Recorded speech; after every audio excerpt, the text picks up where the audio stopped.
جاء رجل النبي صلى الله عليه وسلم قال: يا رسول الله، من أحق الناس بحسن صحابتي؟ منو أكتر واحد له حق علي بحسن الصحبة وجميل العشرة ولطيف التعامل؟ فقال النبي صلى الله عليه وسلم: أمك شالتك في بطنها 9 أشهر، كل يوم تكبر، كل يوم يزداد ألما، ينام الجميع وهي حملانة فيك، تنام على شقها الأيمن فترفسها رفسة فتعرف بأنك متضايق، فتنام على شقها الأيسر فترفسها رفسة، فتنام على ظهرها وهو أشد المواضع ألما عليها، لكن تقبل به لا لشيء سوى لأنك امتنعت عن الرفس.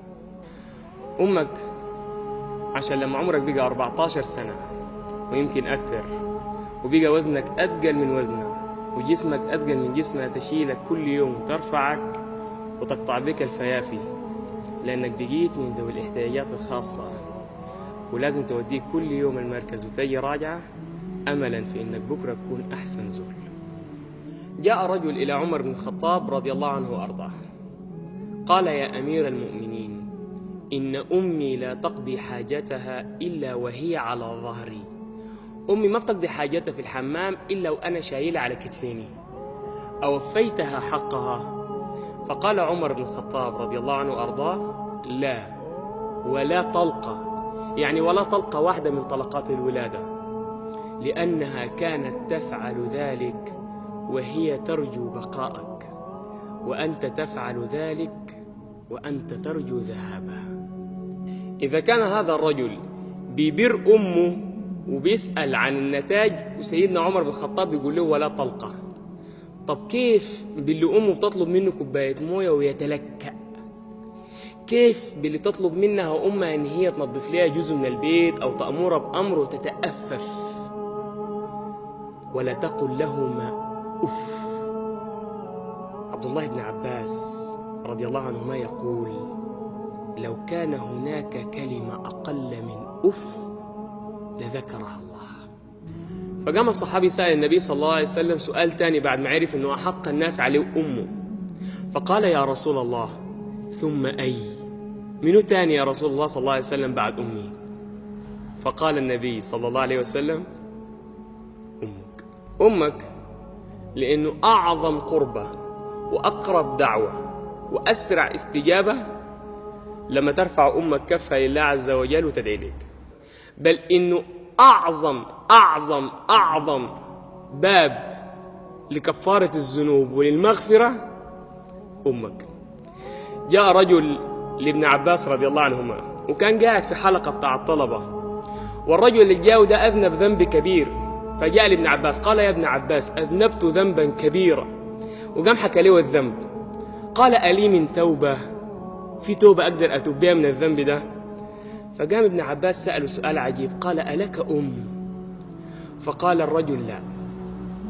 فقال ابن عباس: اذهب واستغفر واكثر من الصالحات. واحد من الطلبة استغرب، فقام سأل ابن عباس رضي الله عنه وأرضاه قال: يا إمام، يسألك عن التوبة وتسأله عن أمي؟ فقال ابن عباس: والذي نفسي بيده ما من عمل وجدته أحب إلى الله من بر الأم. تستغرب لما تلاقي واحد بلغ من العمر ما بلغ ما قبل يد أمه مرة في حياته. بالله عليك، آخر مرة قبلت يد أمك 200؟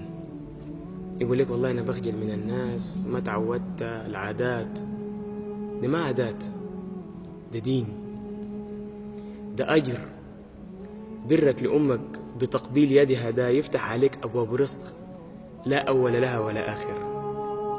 يهدي أمك قاعدة جنبك ومحسة قبل رأسها ويديها وقول لها رضاك علي يا أمي.